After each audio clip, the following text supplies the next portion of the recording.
It's not often that my lock of the night play is such a highly contested matchup in terms of the public being on either side of a fight.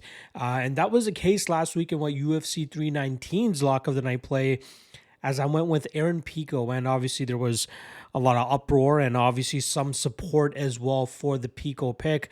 A lot of people pointing to the fact that he's coming over from PFL tour and, seeing Patchy Mix and Patricio Pitbull fumble the bag earlier this year. That's why you should not have picked Pico. But again, I look at every single matchup as a different stylistic matchup. Just for example, I picked Bautista against Mix. I picked Yair Rodriguez against Patricio Pitbull. I picked Michael Page when he made his debut against Kevin Holland. So it all comes down to the stylistic matchup. And I thought for as long as the fight lasted, Pico looked good. He was hurting Murphy. It seemed like the body shots that he was landing was doing very well too. Landed a few takedowns as well. He just needed to settle into the fight a little bit more. And then unfortunately got caught with one of those crazy spinning back elbows and gets put out cold. And again, Murphy not known to be much of a finisher. And that's just the volatility of MMA. Sometimes you get the shit roll of the dice and Pico gets flatlined there. So unfortunately, we take an L on the lock of the night play. We did have a L on the PFL lock of the night play, which was the Sabrina de Souza under 2.5. I really thought she'd be able to finish Sarah Orozco there.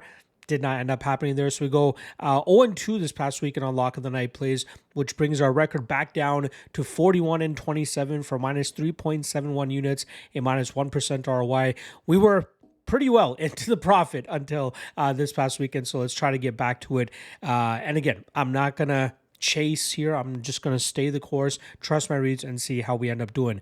Again, this segment is the top 3 lock of the night candidates. That means I'll be giving you 3 spots that I feel somewhat confident in, but only one of those will be the actual lock of the night play that I'm going to be putting on the official record. So you can either try to guess it in the comment section, or you could hit up the Lock of the Night Patreon page where I've already posted it, and you can either tail it there, fade it if you want, whatever you want to do.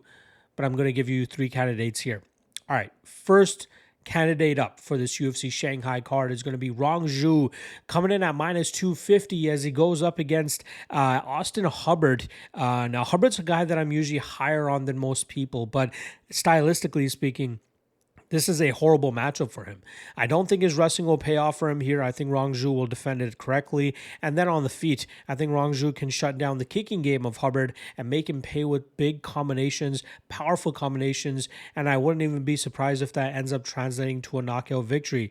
I think Rong Zhu will be very dominant in this matchup and continue to showcase the momentum that he had in his last fight when he pulled off the upset against the previously undefeated Cody Steele. So look for Rong Zhu to really put it on Austin Hubbard here and come through relatively easily. And again, I know it's a little bit chalky, but I think this is a steal of a line considering the type of matchup that Rong Zhu has ahead of him here. The second potential lock of the night play here is going to be the Tayilak, Nuraji, and Kiefer Crosby under 1.5, which currently sits at minus 200. It has taken a little bit of action over the last 24 hours, but we know Crosby, not worthy of really being in the UFC. Both of his UFC losses have come in the first round by submission. Nuraji, not much of a submission specialist, I believe.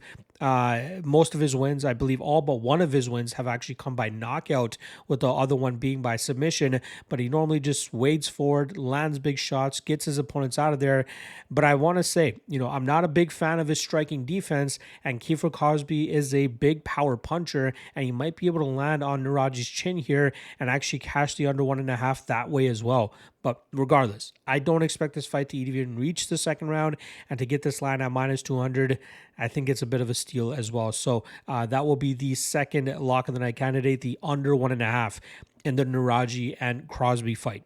The third and final lock of the night candidate, the chalkiest one of them all, so a chalky trio here that I got, but I feel like all these are pretty damn good spots. This one comes in the co-main event with Aljamain Sterling coming in at minus 270 going up against Brian Ortega. Now, a reminder, this is a 5-round co-main event, so they will go 5 rounds. I think Sterling has the gas tank and the grappling here to shut down the aggressive BJJ nature of Ortega's game, and I think that will allow Sterling to just wear him down, smother him.